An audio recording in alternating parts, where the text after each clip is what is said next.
Good afternoon. My name is Charjyan Pickens, and today we're going to talk about theories versus theory. These theories are concepts that should be applied to a classroom environment in order to receive like the optimal level of behavior and engagement and activity learning and everything like that. So the two that I'm going to use today is William Glasser and Lee Cantor. Now, William, he believes that all of our behavior, everything we do, can be considered like our best attempt to acquire some need or to satisfy some need that we need for whatever reason. Lee Cantor, on the other hand, he focuses more on the teacher's perspective of dealing with the classroom. He feels that teacher response style sets the tone in the classroom, and it kind of makes a big impact of how the day starts and how it progresses throughout that class period. So the thing that really caught my attention is the perspective that each of these philosophers took. So on Glasser's perspective, he kind of focuses on student behavior and their desire to satisfy a need. Although he focused on this, he didn't put all of the responsibility on the teachers. He didn't feel that that was a necessary thing to do because in his case, he's trying to get the kids to develop themselves. So he emphasized that students should take responsibility of their actions. Anything that they choose to do, choose to say, or choose to go about throughout their day, they're kind of enforced to keep in consideration how other people would feel if the things that they were doing, they were trying to do onto someone else. In Cantor's perspective, he emphasized the wants and needs and the rights of the teacher. So he looked at it more of the teacher needed to find what was necessary in order for them to maintain control of the classroom.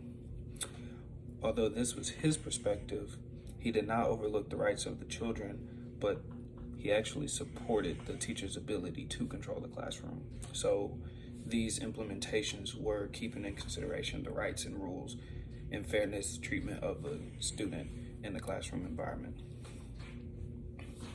In a nutshell, he basically stated that teachers must satisfy their needs while respecting the students' rights, in other words. The next point of argument would be freedom or conformity. As you know, freedom is the luxury of doing whatever you feel free to do, and conformity is kind of having to go with the flow because that's the rules and everybody else is doing it, so you have to do it. Glasser's concepts, he utilized a term called choice theory, and this is the concept that a student should understand that they are free to make their own decisions instead of being what he quoted was a pawn to external stimuli. In other words, if I was a teacher, the student shouldn't behave a certain way because I want them to, or I'm giving them an ultimatum to do so. They should want to behave properly because they know that that's the right thing to do. In Cantor's philosophy, he coined the term discipline hierarchy. So this is an application of discipline that should begin with a warning and gradually escalate with each infraction. So this is like the student won't sit down, then all of a sudden he gets up, he keeps getting reminded, he's been written up several times. Next thing you know, he needs to go to the principal's office or possibly get suspended. So it can vary, especially, but the two things I like about this is that one is more on the students and giving them the right to exercise a freedom that they have, because regardless of them choosing to behave properly or improperly, it's their choice. The next topic of discussion would be inclusion or isolation. So stated, and I feel like it's genuinely covered by all of the philosophers, that community building should not separate from what students are learning on a daily basis. So although their methods are different, the ultimate goal is to make sure that the students are learning and are in a peaceful and safe environment. What Glasser emphasized was, for a teacher, you could be in the form of a leader or a form of a boss. And he had a few quotes on a boss drives while a leader leads. A boss fixes blame while a leader fixes mistakes. He distinguished between the boss style and the lead manager perspective because that can make an impact of how students perceive their instructor and how, if they feel like they're actually working as a team or they're just being told what to do by someone who's in charge. The reason that he feels this way is because he wants the students to build and kind of allow them to conduct and have discussions on what is ethical and what's unethical for a group of their age. He stated that conflicts and disagreements should be viewed as an opportunity for students to grow, and I feel like that does a significant job of allowing students to be able to do that. In Glaser, he suggests that instead of the teachers creating the rules, the teachers and the students should communicate how they want the class to be. If everyone's on the same page, everyone had an opportunity to pitch in, at that point there's no reason for there to be any issues. If everything was agreed upon before it became the enforced expectation for the semester. A part of that, everything on Glaser's end of the perspective is everyone needs to work together and everyone needs to mature and grow and deal with these conflicts and disagreements in order to work together and work in a form of inclusion. Now, Cantor's perspective on it was more of isolation, because at the end of the day, it was more of worrying about the teacher's bubble and what they have going on. Even though that the students are still considered and their rights are still respected, the goal is to have a plan of how to deal with each individual student however they choose to behave, in my opinion. So I feel like that kind of isolates everyone and it kind of makes them a target, even though there's a standard that will be followed by everybody.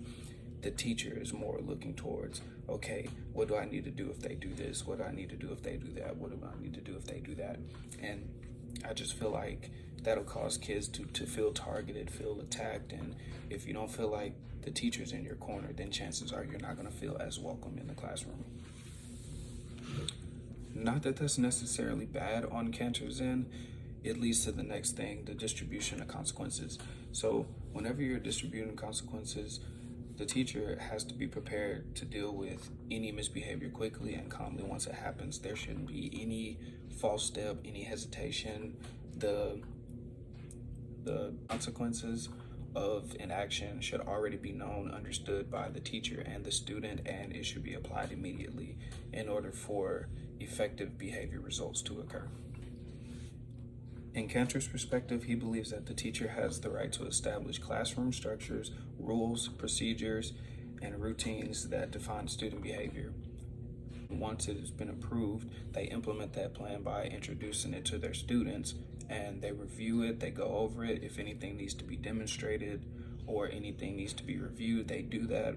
That way, everyone should be on the same page, meaning everyone should understand what happens when you do certain things.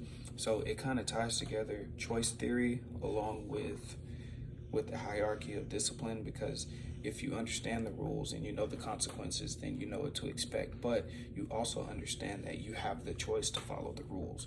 So they kind of tie together. It's just the way they're viewed is more one in the student's favor and then the other in the teacher's favor. Overall, in my conclusion, it's probably pretty obvious that I kind of lean more towards Glaser's perspective, and it's mainly because he's considering that the students need something. They're not just acting out because they just feel like it. It could be something like they just don't feel wanted in the classroom, or maybe they are trying to be a disturbance because they want attention. There could be many values and variables that could be the reason for this, and I feel like his approach leaned more towards people who like to implement functional behavior assessments and stuff like that, because it keeps in consideration why would the student behave that way, what could cause a student to behave that way. And I feel like that's important versus Cantor's situation. I feel like he kind of just approaches the situation as if a student does something, we have a rule book where we have guidelines that we have to follow. If he does this, this happens. If he does that again, then this will happen. If he does it a third time, and then he's suspended. I feel like that's more concrete, and it doesn't have the flexibility that's necessary for a student, well, not a student, for a teacher to have access to, because most cases, even though a student's behavior should be punished in a certain way, there should still be a follow-up procedure necessary. For example, in FBA, in order to make sure that there's not a reason behind the student's behavior that probably needs assistance or could be helped in some way, shape, or form. But that concludes my presentation. I appreciate everyone for tuning in, and you have a good afternoon. Thank you.